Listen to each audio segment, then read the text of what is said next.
Hello and welcome to the Tarkis Zone. Thank you for joining me. Today we're going to be talking about freeholds, but first I want to plug my guild and their website. If you haven't found a guild yet in the game, we are the Arctic Empire. You can find us on this website here. The URL is here obviously at the top, but I'll also include it in this video and add it to the description below. So if you're looking for an active guild that is already using a Discord, and they use it quite frequently to try to share information prior to game launch, then check us out. Now, moving on to what I want to talk about today, which is freeholds. Let me just maximize my screen here so it looks nice and tidy so you all can see it. The purpose of the video here is to talk about the freeholds within the game Ashes of Creation. And I really just want to point out this URL. It's going to be a very helpful URL to those trying to get the information that they are trying to get prior to launch. You obviously can watch this video. I'm just going to be browsing or cherry picking the things that I find interesting. But again, I will provide the URL down below to get here. Obviously, if you just go to their ashesofcreation.wiki and not put the freeholds, you'll get to their entire database of what's going on with this game. But today we're going to be talking about freeholds, and let's get started with this video series. So freeholds in this game become available when a node reaches level 3. That's when the node, the area that's being developed, it reaches the level of village. Once that happens, then people can purchase freeholds, and I believe it's one freehold per account. So I can purchase a freehold, and then I've got a plot of land that I can do what I want with. And we're going to go over here shortly what we can put on that land, that plot of land. Now, I'm not really sure how many items that you can get on one plot or not. I'm still researching that. But I'm feeling that with some of the buildings, you can get a couple buildings in, but with some buildings, it looks like it takes the whole space. Now, do note that you can still get player housing in the city when the node is level 1. You can purchase player housing within that node, in that area where the NPCs are. And it goes to level 2. You can, though, more housing, in-city housing unlocks. You'll be able to get that. This housing, or this plot of land, only unlocks when the node hits level 3. All right, so let's just scroll down here. Again, I'm just going to cherry pick for those people that are trying to save time and don't want to come to this website and look it up and read it for themselves. I'm glossing over what are the bullets or the cherry-picked items that you need to know. So here we are. You can't place your freehold, obviously, in a place where it's going to mess up the game. So they've put in safety barriers around areas. So like spawn areas, you can't put your freehold in a spawn area. You can't put your freehold at a dungeon entrance or within a point of interest. So basically it needs to be your land purchase, your freehold purchase needs to be in an area that doesn't mess up any of the mechanics of the game. And they've got that built in. They just won't let you place it. So when you're looking to pre-plan where you want your freehold to be, you need to take into account that there might be a spawn point close by that will not allow you to actually put it there. So just something to think about. Now, the items that can go on a freehold, they get them listed here: forges, homesteads, inns, lumber yards, mills, shrines, smelters, stables, taverns, and warehouses. Those are the items or the structures that you can build on your freehold. Now, again, some of these structures, you can build a couple of them. So you might be able to get a forge and a lumber yard in the same area, or build your homestead. The homestead is the actual building that you kind of live in. That's your house. So you build your house, and then you could add maybe a lumber yard on the same plot. That's what I'm looking at when I look at some of the videos, and we can go up to the top and we can actually look at the video before we end this and see that it looks like you got spot for multiple buildings. But the videos that I've seen about the tavern, it looks like the tavern takes up the whole thing. So it's either you can have one tavern, or you can have a homestead, and you can have a smelter. You just need to make a choice on what you want. You're going to have to put some thought into what you want your freehold to have on it.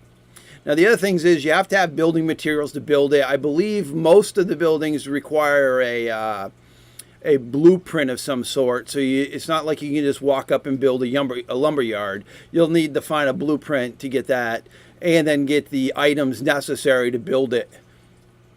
All right, this ship's in the game. Oh, I just also wanted to point out with the stables, there is going to be horse trading. You can do horse swapping or selling them on the auction house. So that's going to be profitable if you go into horse breeding. I know it was in Black Desert. The other thing about this game is not a lot of fast travel. I think fast travel is an end game thing when it comes to depending on what category your city's built in. I think it's scientific. It allows you to fast travel, but I don't know the specifics of that. So more or less, the only way you're going to get around the world is to be on a horse. So everyone's going to need one. And I imagine they have a longevity, meaning that they eventually die and you need to buy another one. So the stables might be something that you might want to consider building on your freehold, because it could make you money if you do, you're doing the horse training. And I know in a lot of games is you pair up certain level horses. So a level 20 horse with a level 20 horse being level 20 being cap makes a tier 3 level 20. I mean, that might be some of the mechanics we're dealing with. So it's not like you're just going to mash together a bunch of horses and hope for the best. You actually have to think about how you pair horses together, and normally that's the case in these type of games. So if you know what you're doing, you can make a lot of cash quickly when it comes to stables and creating horses for people. So these are the professions, obviously the crafting stations. So whatever profession you might be, blacksmith or wagon wheel maker, you have to have a crafting station on your plot to be able to do it there. The freehold will also allow you to do farming. Planting, obviously you probably could plant trees or vegetables or corn, similar to Arcade. I imagine that's the key, and here, this animal, I imagine it'll allow you to put sheep or cows. My thought would be cows on your property. This way you could milk them, because milk could be an ingredient in stuff that you have to cook or make. So those are the three bullets there. And then player-owned taverns. So that's why when I look at this, and taverns are going to be cool in this game, and I think I'm going to want to build a tavern. I think I've decided that's what I want to do. So you can put your tavern in your entire plot, and that's what it is. You don't have any of these other buildings that you could have. It's either these or tavern. I won't get into the detail of the tavern today. I think I might do a video uniquely about the tavern in the future. All right, so it looks like the freehold buildings are able to level up based on the length of time and productivity of the freehold. So as you use your freehold and the buildings are being used, they go up in level. So that is quite unique. So your let's say we're talking about those stables again. So maybe you got to get those stables level 4 before you start popping out epic mounts. So, so that's something to think about. And the more you use the stables, the more XP it's getting. You also need to take into consideration that anything you build on a freehold can be destroyed only after the main node is destroyed. For example, you move into your freehold, the node level or the city, the major place where people are, let's say that's level 5. And you plop down your freehold and you're ready to go. And then another clan or a group of clans come in and knock that level 5 village right down to nothing, down to level 0, because they just want to get rid of it so they could build another, they could progress another node. So now your freehold can be destroyed. Somebody can walk in, I believe it's a window of time after that's destroyed, they can clear all the freeholds. What's great about it, though, is all your stuff gets buttoned up and put in a storage area. So when you secure another freehold, you can just plop it all down. but you lose it. I mean, that's the thing is, and you might lose the progression of the buildings when they're destroyed. So you might get the sawmill back, but it could probably be a level 1 sawmill when you get it back after it's been destroyed. So what you want to make sure that you do is pair your freehold with a clan or a stage where you know it's not going to get knocked down easily. You don't want to start building up and then find out the person running the stage 5 is just messing with other guilds, and they're just, that's the problem you get. You know, it's like almost politics. You know, you get one guild that thinks they're on top and they start poking the bear, and they poke 5 other guilds and they get wiped off the map. You don't want to. You want to make sure that you decide where you live is next to somebody that's got more thinking, you know, more not like war. I mean, there is a node, a category of where you can have the city be military city, and maybe in that case, poking all the guilds around you, that's what you want to do. But if you want a stable location, you might want to consider being within a city or a node influence that's more tuned to playing nice with people, and so that you know that when you wake up in the morning that your freehold's going to be there. So that's just my thought on it. All right, so the tavern, briefly here, taverns allow you to pick up quests, meals, buffs, recipes, and allows you for the cooking profession. What I really like about taverns is the fact being is the quest aspect, like the MMOs back in the day. You might have a unique quest within your tavern that's not given anywhere else in the world. So if that's the case, and from my reading, that seems to be the case, you might actually have a buff or even a meal recipe within your tavern that only you have too, and it's unique only to your tavern. So that allows people to come into your tavern and utilize its services, and you get people to flow in and out. What I'm hoping to do with the game is I want to be an artisan. I want to be either a armor smith or a shield smith. I don't know if they break those up too, but overall I'd like to be a shield smith. So I'm hoping to run a tavern, and with my second account run a spa, or maybe get a guild member to like plant a freehold next to me and open up their crafting stations for guild, and then I could just use theirs, or I'll just use a second account and do that. Because again, once you put a tavern down, I think that's all you get. So if you want to do crafting, you've got to be near a crafting station. Or I could put my tavern near a crafting node, because a lot of games allow you to do basic crafting within they may have a little encampment set up, or within the major node influence, they might have little, freebie stations, nothing elaborate, but maybe allows you to get the basics done. But it would be nice if somebody was next to me with a level 3 forge, and then I could just do what I needed to do and still be able to do my tavern. Really, that's about it. And I want to, and they got some skins here. This is what items look like. These skins could probably change. These are older, as you can see. It says Kickstarter Tier 2.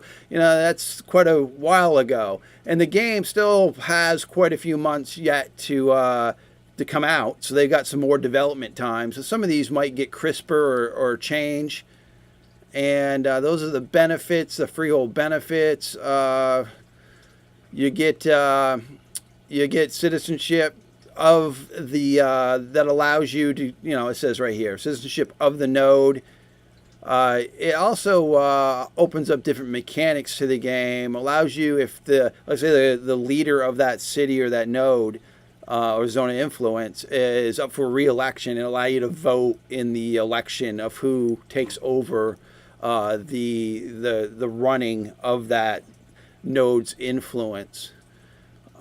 And you can store items, obviously, in your freehold, which is a benefit. If they allow you, well, it would be nice if they allowed you unlimited storage, meaning that if you wanted to put a storage crate in your freehold, in your house, it would hold X amount of things. And if you wanted to put more, you had to go buy or build another crate.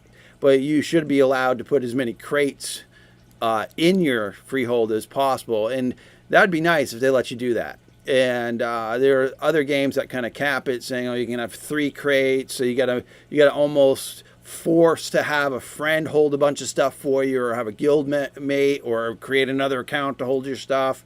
I don't think, and I might be wrong here, but I don't think they've got like a shared guild space. I might be wrong. My thoughts would be is they probably have shared guild crates. Like if you put the crate down, you can give it guild permissions and people can swap in and out. But I don't know if they've got a shared one like World of Warcraft where you could choose to go to into your bank, or you can go into the guild's bank and it just pops up. So anywhere you're at a guild or a bank, you can get in the guild stuff. I'm not sure that works like that in this game. I'm pretty sure you actually have to be at the location where that item is stored to actually pull it out. So again, that's a lot of traveling. If you're on one part of the world and you're like, geez, I got to get some potions from the guild crate, you might have to travel all the way back to the guild crate to get it. Not just run into a bank and say, oh, here it is. So that's something to think about. I might be wrong with that, but for what I understand is there's no fast travel, so it looks like you might have to be doing it the way I just explained, moving around the world, getting your stuff. Players and it can so anyone can defend a freehold if it's under attack.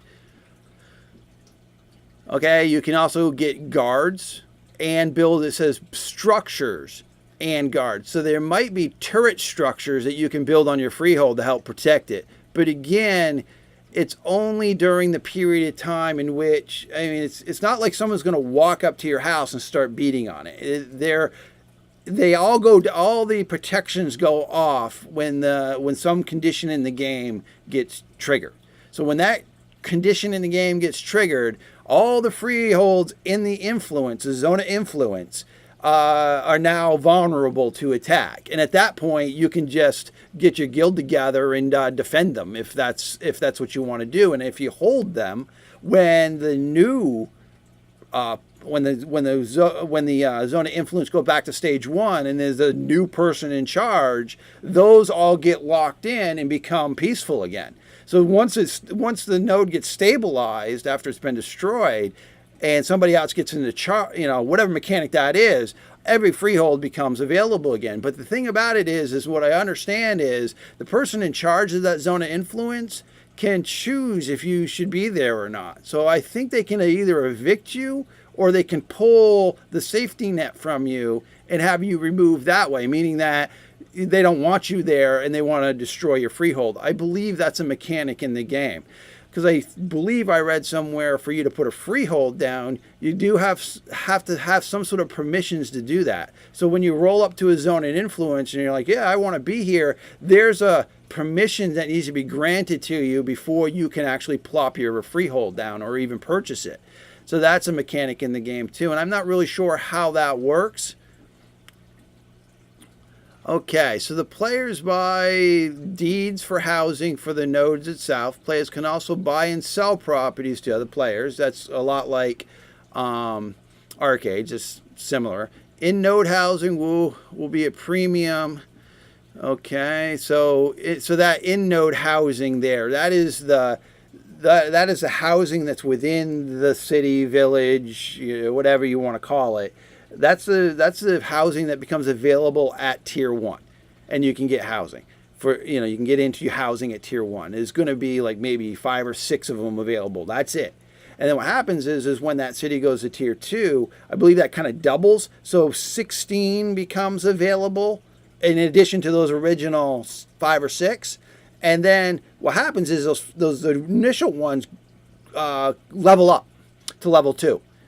But all the new ones are level 1. So it goes to stage 3. Those initial ones go to level 3. Those 16 new ones go to level 2. And then 32 become available. And those are level 1. So as the city tiers or the node tiers, more and more city within in-city housing becomes available, and that's what they're talking here. That can be swapped and sold, but those initial ones that you buy at level 1 will be mansions when the node hits its maximum level. So those are the only 6 mansions. If that's what the game starts you with, is 6 housing at stage 1, those are the only 6 that will be in that city. So people are going to want to buy those. People are going to want to contest those. People are going to want to try to make some money, because you could be having a penthouse when all the mere players are down in their little squabble holes that are, the mere, level 1s and 2s. Those aren't going to look that great. But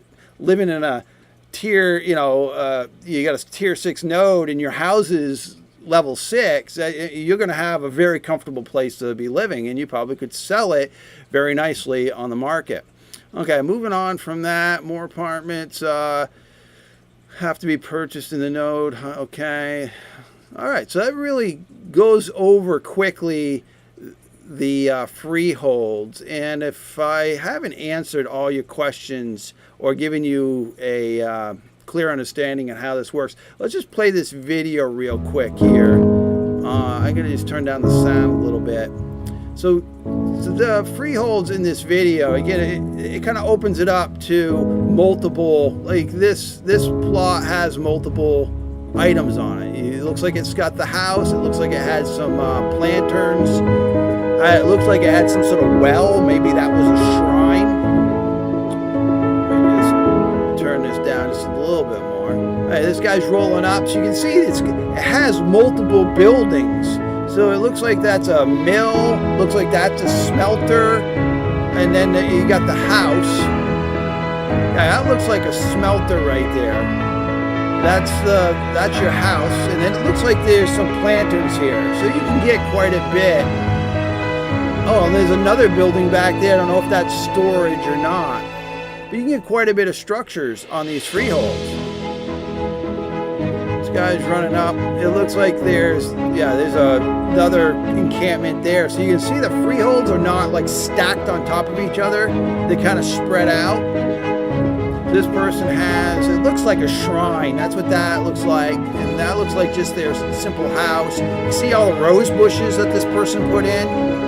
The rose bushes, so those roses might be something that is unique that you need to get in the game. You can see some more freeholds in the distance. There's one there. So they're not packing up right next to each other. Like in Arcade, they were always just packed on top of each other. So you're like almost running through buildings that are always in the way. It just didn't give you a feel of ownership because you had all these people that were just crammed next to you. This game obviously have put the freeholds at a distance to not give you that, your neighbors looking over the fence at you kind of feel.